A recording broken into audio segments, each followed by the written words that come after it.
Salve família vascaína, sejam bem-vindos a mais um giro de notícias do nosso Vascão.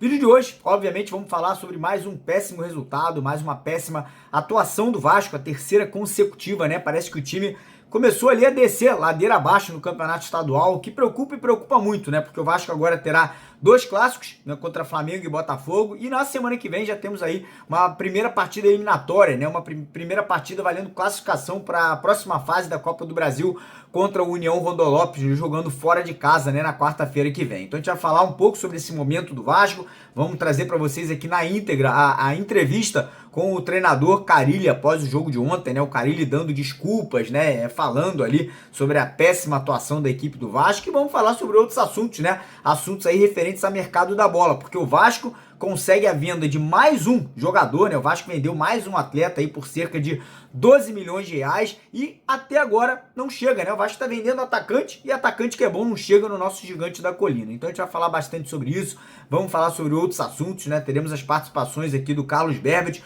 nosso jornalista especialista aí em mercado da bola, né? Vai falar aí um pouquinho sobre esse momento, o que tá acontecendo, o Vasco tá conseguindo contratar, não tá? Quais são as negociações que estão em curso nesse momento. E também vamos ter uma análise aqui do nosso estagiário, Thiago Correia, né, falando também sobre o momento do nosso Vascão. Então, peço para você acompanhar o vídeo até o final. Você que ainda não é inscrito no canal, fica a dica para você rapidinho parar o vídeo, correr lá embaixo, clicar naquele botão vermelho, se inscrever, né, se juntar aqui aos mais de 500 mil vascaínos, né, que já são inscritos no nosso canal, e quem puder, né, em forma de ajuda, né, em forma de colaboração, deixar aquele like no vídeo. A gente fica muito agradecido com a ajuda e com a colaboração de todos vocês aqui para que o nosso trabalho atinja cada vez mais e mais torcedores do Vasco. Mas enfim, sem mais delongas, falar um pouquinho sobre o jogo de ontem, né, cara? Uma partida que eu particularmente esperava pelo menos uma mudança na atitude, né, do Vasco. Eu esperava pelo menos que o Vasco entrasse com mais intensidade, com mais força de vontade, mais ligado, um time com mais atenção. E o que a gente viu foi o cara ele mudando a escalação. Teve a entrada do Payet na vaga do Coutinho, que está machucado.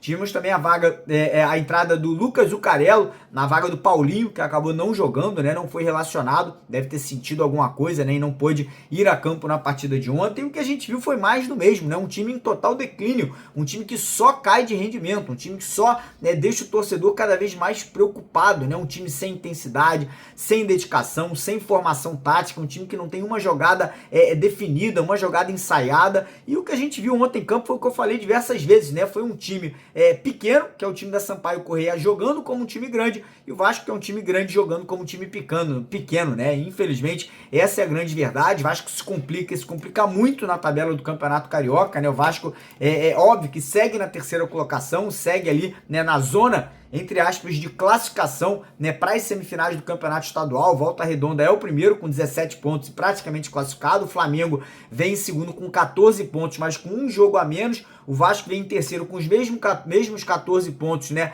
com 9 jogos disputados. Sampaio Corrêa, que empatou com a gente ontem, vem na quarta colocação com 13 pontos. E aí, os times que estão fora da zona de classificação: Nova Iguaçu, Botafogo, Maricá, Madureira e Fluminense. Fluminense, que é o nono colocado, tem 11 pontos. Ou seja, já na próxima rodada, o Vasco perdendo para o Flamengo, caso venha acontecer, o Vasco pode cair, cara, até para a oitava, nona colocação, o que ficaria fora, né, daquela Taça Rio, né, que vale vaga na Copa do Brasil do ano que vem. Então a situação é assustadora, cara, é pavorosa. E o que mais me preocupa é ver um time que não evolui, um time que já tá aí treinando com o Carille há mais de um mês e a gente não vê nenhum padrão de jogo, a gente não vê o Carille conseguindo mudar a equipe durante o jogo e que a equipe evolua dentro de campo. E agora a preocupação é essa: a gente enfrenta o Flamengo no próximo sábado. O Flamengo tá voando, vem crescendo muito de produção, e fica aquele medo, né, cara? Como vascaíno, eu não queria falar isso, mas fica aquela recordação do ano passado, daquela goleada histórica que a gente acabou sofrendo por 6-0. Se o Vasco jogar esse futebolzinho que jogou ontem, que jogou contra o Fluminense, que jogou contra o Volta Redonda, irmão,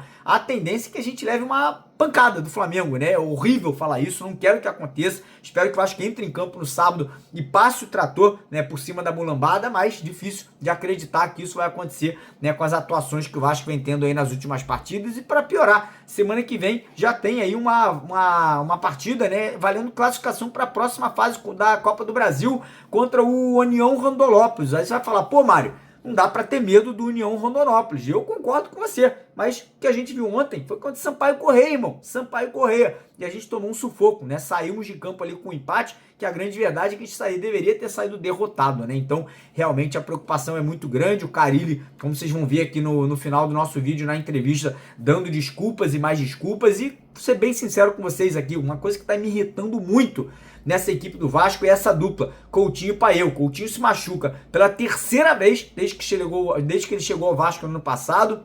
O Paê, um jogador que a gente paga 1.500.000 reais de salário por mês e não resolve absolutamente nada. Maior respeito pela história, pela carreira do Paê, mas, irmão, no Vasco não tá entregando. O Vasco tá gastando todo mês 3 milhões de reais com esses dois jogadores que, infelizmente, não tem efetividade alguma dentro de campo, né? Não conseguem entregar gols, não conseguem entregar assistências e não conseguem entregar nenhum tipo de intensidade ofensiva ou defensiva à equipe do Vasco. Mas, enfim, seguindo aqui o vídeo, falar um pouco sobre o mercado da bola, porque ontem o Vasco vendeu mais um jogador e, por incrível que pareça, tá? Vendeu um atacante. O Vasco vendeu um atacante da base chamado GB. O garoto foi vendido para a Turquia, para o Fenerbahçe da Turquia, né? O Fenerbahçe comprou ele por cerca de 12 milhões de reais. Um garoto de 18 anos de idade.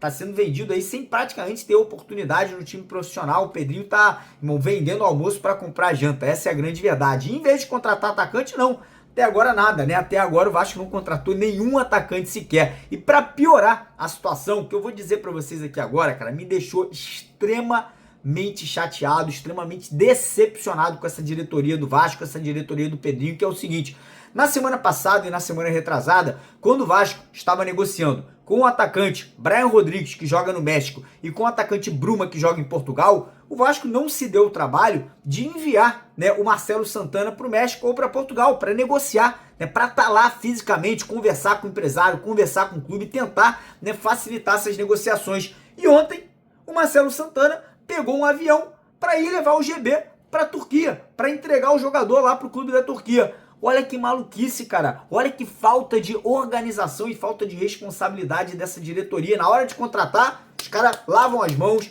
batem o pé ali e falam: ah, se vier, veio. Se não vier, não veio. E na hora de vender, tá mandando o diretor de futebol para a Turquia para entregar o menino lá, né, pro novo clube dele. Então, realmente, é uma indignação muito grande, é preocupante. O Vasco realmente tem uma negociação avançada pelo Benjamin Garré, jogador que está atuando lá no futebol da Rússia, e que eu vou falar para vocês, não vai resolver os problemas do Vasco. O Garré, ele não é esse craque todo, ele não é essa bola toda, é um jogador de qualidade. Tem qualidade, é um jogador que pode até ajudar ali no setor ofensivo, mas não tá nem perto do nível do Rony, do nível do Brian Rodrigues, do nível do Bruma, longe disso. Não crie expectativas no Garré, porque ele não é essa Coca-Cola toda, ele não é esse craque todo aí que a diretoria do Vasco está tentando pintar nesse jogador, tanto é que joga num time pequeno da Rússia e nem no banco vem sendo relacionado para as partidas lá do campeonato russo. Então realmente é muito preocupante toda essa situação. Enfim, quem vai se aprofundar um pouquinho mais nessa situação de mercado da bola é o Carlos Berbet, e depois teremos a participação do Thiago Corrêa aqui com a gente também, falando sobre o momento do Vasco, preocupações que a gente vai ter aí nas próximas semanas, né, pela frente, e depois a entrevista coletiva do Carille para vocês acompanharem o que o treinador falou depois de mais uma péssima atuação do Vasco na partida de ontem à noite. Beleza? Então deixa o like, se inscreva no canal, vai lá Berbet, vai lá Thiago e Carille aqui com vocês. Valeu! Fala, rapaziada, Carlos Berbet na área, novamente aqui no canal do Mário Coelho, e a minha participação no vídeo de hoje envolve o volante argentino Juan Sforza, ele que chegou como um jogador de extremo potencial no início da última temporada e até por isso custou caro aos cofres aí do Gigante da Colina, ainda na gestão da 777 Partners, se eu não me engano, foram 25 milhões de reais que o Vasco se comprometeu a pagar ao seu antigo clube, que também o revelou, o Newell's Old Boys da Argentina, da cidade de Rosário. Inclusive, o Sforza estava envolvido ali até mesmo com uma possível chegada do Cuéllar, que atualmente, há pouco tempo, né, na verdade, no início de 2025, acabou fechando com o Grêmio. Era prioridade de contratação na época do técnico Ramon Dias, né? Tinha essa preferência. O Ramon até na época chegou a dizer no início da última temporada que se pudesse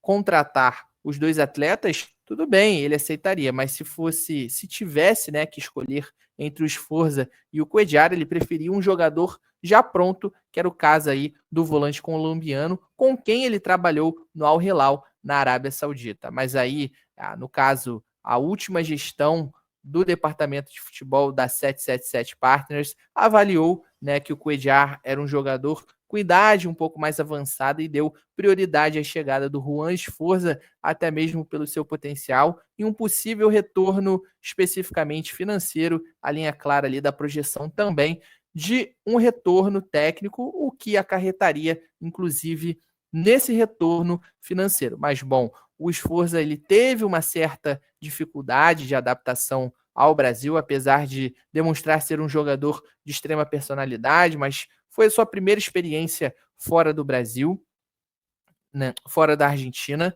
perdão, e aí ele acabou não conseguindo ter sequência como titular. Fez algumas boas partidas sim, iniciou o Campeonato Brasileiro, inclusive como titular, mas depois foi perdendo espaço com diversos treinadores, né? No caso, Ramon Dias, Álvaro Pacheco, Rafael Paiva, e nem vem sendo relacionado pelo técnico Fábio Carille. E aí surgiram alguns indícios na última semana e até em direção à atual, né, o começo desta semana, de que o Sforza estaria entregando seu apartamento no Rio de Janeiro. É claro, nós sempre destacamos aqui que nós respeitamos a apuração dos nossos colegas de outros veículos, mas nós sempre buscamos as nossas próprias apurações. E pelo que eu consegui, ainda há uma indefinição a respeito do futuro do Juan Sforza. Eu conversei com pessoas ali próximas ao jogador e o que me disseram é que a tendência é de que haja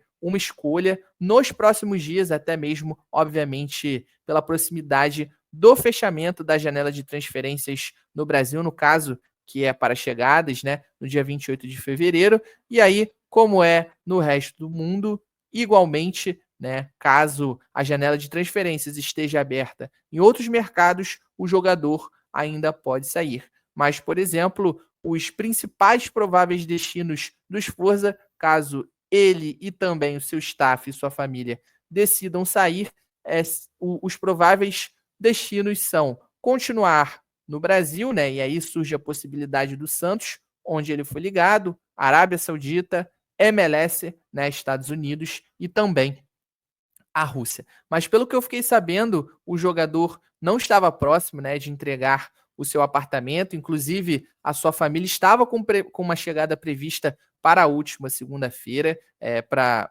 um evento que eu posso dizer assim, que não está muito relacionado a uma saída, né, a uma mudança, pelo contrário. Então essas são as informações que eu consegui a respeito do Sforza. E aí é o que eu posso dizer para vocês. Na minha opinião, é um jogador de muito potencial, bom passe, bom lançamento, né? Assim, acho que é um jogador que consegue sim ajudar com interceptações e até mesmo cortes, mas ele demonstra ser um jogador mais posicional, ele não tem tanta intensidade assim. Então, acho que ele precisa aprimorar esse ponto se ele quiser dar certo. Por exemplo, no futebol brasileiro, na minha opinião, ele tinha que ser emprestado sem uma opção de compra, até mesmo para pegar experiência, bagagem e, se possível, até para um outro clube do futebol brasileiro, para que ele tenha mais espaço, mais tranquilidade para se desenvolver e realmente se ambientar ao futebol brasileiro. Mas, pelo que eu fiquei sabendo, tem ofertas de diversos moldes, né? Tanto para uma saída em definitivo ou até mesmo por empréstimo. Mas e aí, torcedor vascaíno, queria saber o que você acha do volante argentino Juan Sforza. Você acha que ele foi injustiçado no Vasco da Gama, que realmente não conseguiu aproveitar as suas oportunidades, merece sair, mas e aí, o que você prefere? Uma saída em definitivo? E aí, por ser jovem, ainda tem a possibilidade de se desenvolver, né, e retornar com um pouco mais de experiência, bagagem a uma nova passagem pelo Vasco da Gama, ao Vasco da Gama, depois esse período de empréstimo, ou, por exemplo, como eu citei, você acha que ele foi injustiçado, teve poucas oportunidades, entrou só na fogueira? Deixa aí nos comentários. Quero saber a opinião de vocês a respeito do Juan Esforza, beleza? Então é isso, rapaziada. Até a próxima e tamo junto.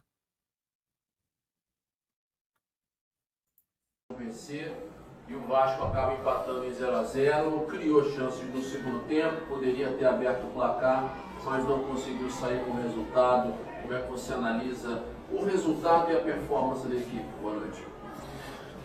Boa noite. Tudo que a gente projetou e imaginou do jogo aconteceu.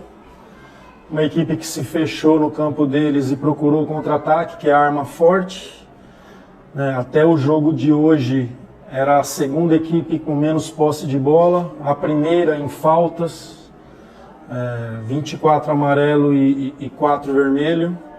Então a gente sabia e nos preparou para isso. Circulamos a bola em alguns momentos com velocidade, que foi o que a gente preparou. Outros momentos achei o jogo muito lento para mexer essa linha defensiva deles, para que a gente agredisse mais o adversário. Por um outro lado, entendemos a situação do campo, tudo mais, mas a gente teria que ser um pouquinho mais agressivo para tentar buscar a vitória. Boa noite, Carille. É um jogo que o Vasco precisaria do resultado, pensando na sequência, né? Que depois são 2 clássicos. Você optou por começar com 3 volantes. Queria entender por que dessa opção, se o Vasco precisava de um pouquinho mais de ofensividade para chegar ao resultado. Então, não é o que eu decidi começar, eu venho jogando assim desde o início. Tietê é um segundo volante que chega, com o Paulinho também, para dar esse suporte para o Paê ali junto com o Verratti.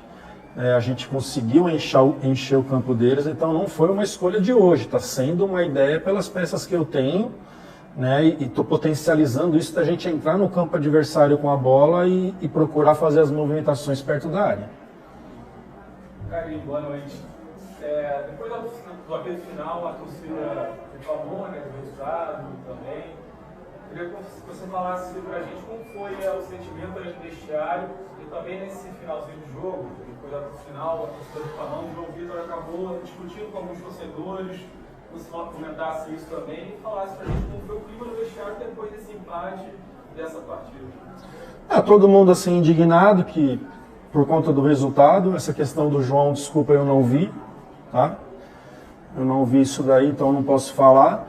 Indignado, e a conversa ali foi pra gente ficar quieto, trabalhar quietinho e a partir de amanhã começar a preparar no clássico. Bem rápido, bem curto e já começar a pensar no próximo jogo. Carille também, boa noite. Esse jogo agora são 3 jogos sem vencer e antes tinham sido 2 testes com um nível técnico maior, com um time da Série B e um time da Série A. Como chega a cabeça agora para 2 clássicos seguidos e não tendo feito aquela gordurinha entre os 4 primeiros? Bom, primeiro, não consigo pensar no clássico ainda. Acabo de sair de um jogo onde seria importante para nós a vitória. Mas agora é jogo grande, É nos preparar para um jogo grande a partir de amanhã. Para ser sincero, não comecei a pensar no clássico, não tem nem como, acabei de sair de um jogo. Mas a partir de amanhã, sentar, analisar esse jogo, fazer reunião com os jogadores para falar desse jogo e já começar a projetar o jogo do Flamengo. Carille, a gente quer saber uma notícia Débora do grupo. Você quer uma notícia do Lucas Oliveira, já sabe o que o Lucas Oliveira já sabe o que aconteceu com ele. Caso ele não jogue, por exemplo, o Lemos já está à disposição de você. E se me permite, essa semana também foi marcada pela notícia de que o GB foi liberado para ser negociado com o clube turco.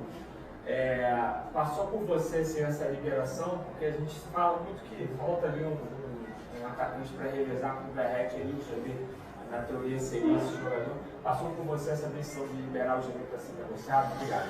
Eu não tenho essa informação, a gente viajou ontem aqui para a região. Eu não tenho essa informação se já fechou alguma coisa, eu sei que estava andando. A princípio é o Ryan, que está na seleção, que vem para ser esse jogador junto com o Verratti. O Lucas Oliveira foi uma torção no tornozelo, mas eu não sei a gravidade ainda. Saiu ali até andando já melhor, mas durante o jogo ali ele sentiu. E amanhã a gente consegue ter uma resposta melhor sobre o atleta, sobre o GB e também sobre a lesão do Lucas Oliveira. Guilherme já está à disposição? Está treinando, ele teve um desconforto muscular semana passada, alguns dias atrás, né, vem treinando, vamos ver como é que amanhã eu vou fazer um jogo num campo maior até para ver como ele está, né, e passa a ser uma opção também, eu acho que para o próximo jogo. Marília, boa noite. Danilo do Expresso 1923. No primeiro tempo, acho que você falou bem em relação à dificuldade da transição ofensiva, os volantes não conseguindo dar uma aceleração no jogo. Você acha que houve uma queda de qualidade nesse estilo de jogo, que os volantes pisam na área, participam dos lances de ataque nesses últimos jogos? A gente pegou uma equipe que se fecha muito bem no 4-1-4-1, né, e tirando esses espaços. Então a ideia do jogo foi explorar pelos lados, né, o Paê até caindo aqui e conseguindo fazer a bola. Necessitamos de uma presença maior dentro da área, né, jogadores que têm essa característica de pisar a área ali para que a gente possa aumentar, colocar mais bolas na área e aumentar a possibilidade da gente fazer gol. Achei que a circulação no primeiro tempo ela foi muito lenta, né, no segundo tempo foi isso que eu cobrei, a gente circulou mais rápido, conseguiu fazer com que o adversário balançasse na marcação, né, mas no primeiro tempo assim, achei que a gente poderia ter acelerado mais o jogo. Boa noite, Carolina, tudo bem? Devido a essa sequência um pouco ruim, você vê um peso maior nessa sequência agora de 3 jogos decisivos, Flamengo, União, depois o Botafogo, de alguma maneira isso afeta o seu planejamento, porque a nível de prioridade, em algum momento vai existir o Campeonato Carioca e a Copa do Brasil. São 2 jogos pesados no Campeonato Carioca, mas a Copa do Brasil é uma classificação importante para a equipe. Não, a gente está priorizando tudo. Isso aí, enquanto a gente estiver nas competições, a gente tem que pensar em tudo. Nos preparar para o Clássico agora, depois a gente pensa na Copa do Brasil, depois pensa num jogo decisivo que vai ser em São Januário contra o Botafogo. Né? Trabalhando dia a dia e tratar cada jogo como uma decisão. Então, nossa próxima decisão é o Flamengo no sábado. Você vê um peso maior nesses jogos? Não, é um início de trabalho. Internamente, a gente tem que estar com a cabeça boa, cabeça tranquila e saber o que a gente quer. Né? É um início ainda, está dando um mês de trabalho agora, já com 6, 7 jogos, não sei, desse grupo. Então, é claro que acende um sinal de alerta, mas aqui dentro a gente tem que estar com a cabeça tranquila e todos sabendo o que a gente quer. Obrigado. Valeu.